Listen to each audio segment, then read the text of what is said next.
जनपद बहराइच के दौरे पर पहुंचे उत्तर प्रदेश के डिप्टी सीएम केशव प्रसाद मौर्य ने अखिलेश यादव एवं महाराष्ट्र के नेता राज ठाकरे व उद्धव ठाकरे पर निशाना साधा और जमकर तंज कसा। अखिलेश यादव पर निशाना चाहते हुए डिप्टी सीएम केशव प्रसाद मौर्य ने कहा कि एक एसी कमरे में बैठकर वह केवल सोशल मीडिया की राजनीति करते हैं, उनको धरातल की कोई जानकारी नहीं है। डिप्टी सीएम ने यह भी कहा कि 2027 में जब चुनाव होगा तो सपा के माफियाओं और गुंडों के लिए कोई रास्ता नहीं बचेगा। डिप्टी सीएम ने अखिलेश यादव पर तंज करते हुए कहा कि जिस तरह से बिना पानी के मछली तड़पती है, इसी तरह अखिलेश यादव और उनके गुंडे सत्ता सुख पाने के लिए तड़प रहे हैं।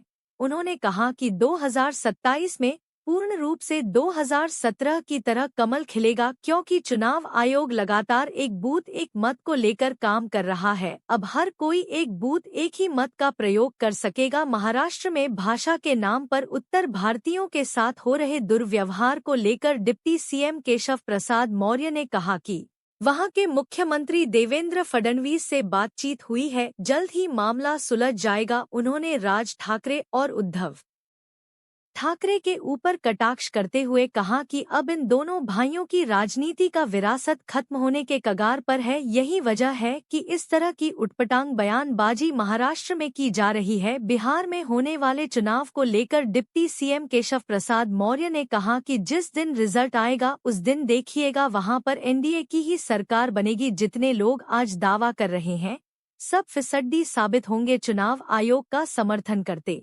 भारतीय जनता पार्टी की पूर्व प्रदेश महामंत्री, प्रदेश सरकार के पूर्व मंत्री और वर्तमान विधायक बहन अनुपमा जायसवाल जी की सासू माँ का निधन हुआ था।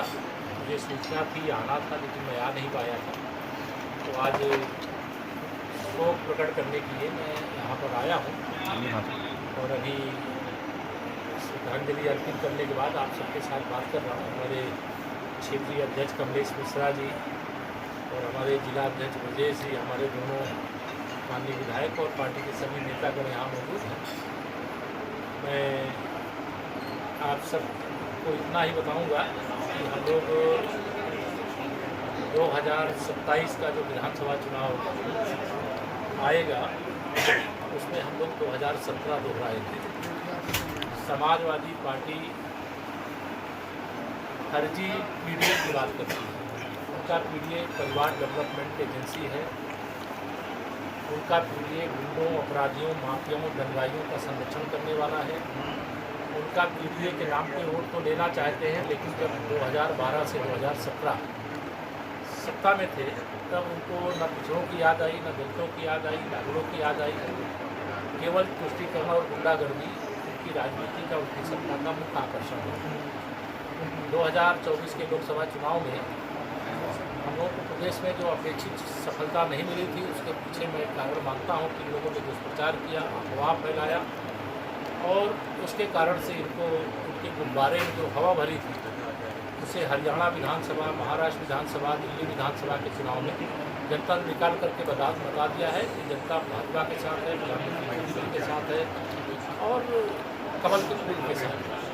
और 2027 में जब रिजल्ट आएगा तो इनको ये समझ में आएगा कि सत्ता वियोग में जैसे बिना पानी की मछली तड़पती है, वैसे श्री अखिलेश यादव जी और उनके गुंडे, अपराधी, माफिया तड़प रहे हैं। उनकी एक तड़पन निरंतर बरकरार रहेगी। यह सपा, बसपा, कांग्रेस तीनों मिलकर के लड़ेंगे तब भी सुशासन का, विकास का, गरीब कल्याण का कमल खिलेगा। अलग अलग लड़ेंगे तब भी सुशासन, विकास, गरीब कल्याण का कमल खिलेगा।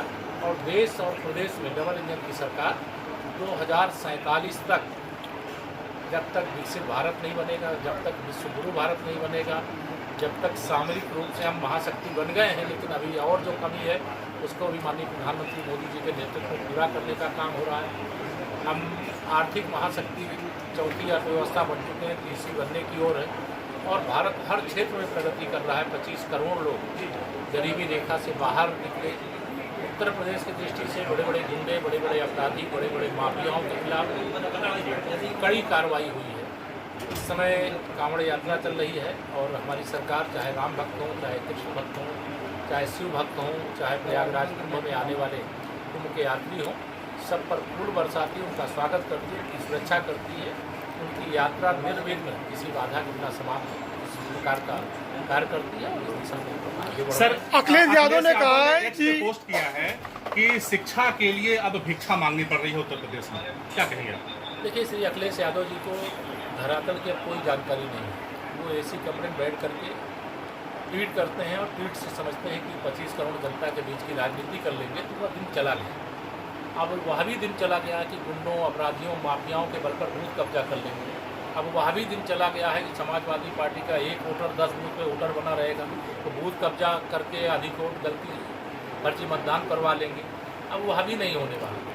मजबूत लोकतंत्र के लिए निष्पक्ष मतदान और मजबूत लोकतंत्र के लिए एक मतदाता का एक बूथ पर ही रहना, मजबूत लोकतंत्र के लिए कोई घुसपैठिया मतदाता न बन जाए, कोई एक से अधिक मतदान केंद्र पर मतदान करने का अधिकारी न बन जाए, इस दिशा में चुनाव आयोग ने कार्यवाही शुरू की है। हम उसका स्वागत करते हैं और आने वाले समय में ये सपा के गुंडों को, अपराधियों को, माफियाओं को, दंगाइयों को जब 2027 का रिजल्ट आएगा तो बहुत निराश होगा। मंत्री जी, छांगुर बाबा को लेकर क्या कहेंगे? जिस तरीके से कार्रवाई चल रही है, ऐसे बहुत सारे, चूंकि बहराइच आप आए हैं, यहाँ पर रुपैडिया बॉर्डर नेपाल से सटा हुआ मैं है। जनता का धन्यवाद करता हूँ कि अगर उन्होंने कमल का बटन ना दबाया होता, कमल का फूल नहीं खिलाया होता, डबल इंजन भाजपा की सरकार नहीं बनाया होता, तो ऐसे छांगुर बाबा अभी हजारों और पैदा हो गए।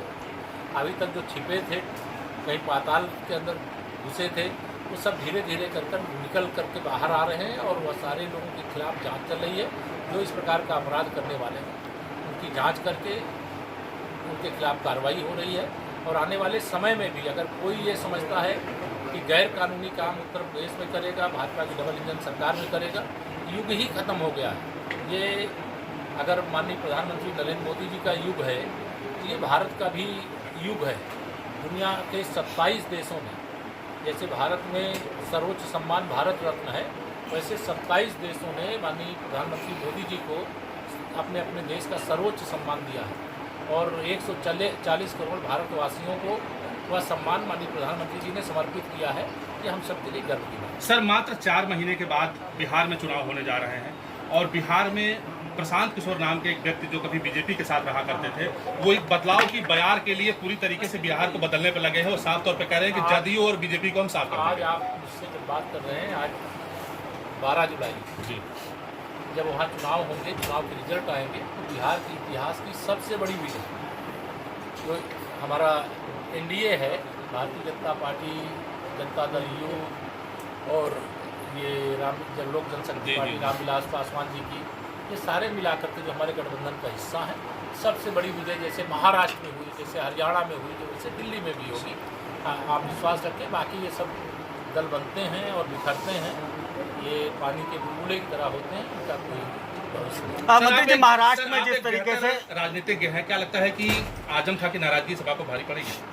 अब ये सपा जाने, अगर वो नाराज हो चाहे प्रसन्न रहे, लेकिन खिलेगा कमल। लेकिन मायावती के साथ जा रहे हैं हम लोग। तो मायावती जी के साथ जाएँ, चाहे वो कांग्रेस के साथ जाएँ, चाहे सपा में रहें, भाजपा की सेहत पर कोई असर नहीं पड़ता है।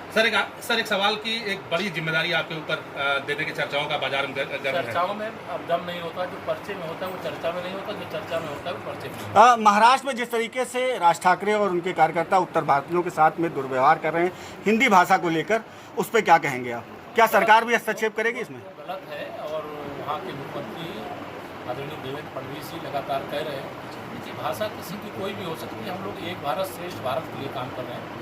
वो दोनों, चाहे वह श्री उद्धव ठाकरे जी हों, चाहे श्री राज ठाकरे जी हों, इनका राजनीतिक अस्तित्व महाराष्ट्र की राजनीति में लगभग समाप्त हो गया। इसलिए इस प्रकार की भाषा का उपयोग करके वह सोच रहे हैं कि वह राजनीतिक रूप से पुनर्जीवित हो जाएंगे। भारतीय जनता पार्टी चूँकि देश के अधिकांश राज्यों में शासन में है या तो मुख्य विपक्ष में है, और हमें सबका साथ, सबका विकास, सबको सम्मान, सबको स्थान, सभी भाषाएँ भारत की भाषा हैं। और किसी राज्य में कुछ बोला जाता होगा, किसी राज्य में कुछ बोला जाता होगा, लेकिन राष्ट्रभाषा हिंदी है और उसका विरोध करना अनुचित है। आशीष पटेल ने कहा है, अपना दल यस के उपाध्यक्ष हैं, उन्होंने कहा है कि अपना दल यस को तोड़ा जा रहा है और उन्होंने साफ तौर पे सीएम, यूपी के सीएम पे निशाना साधा है। एनडीए गठबंधन मजबूत है और मजबूत रहेगा। मंत्री जी, एक धन्यवाद।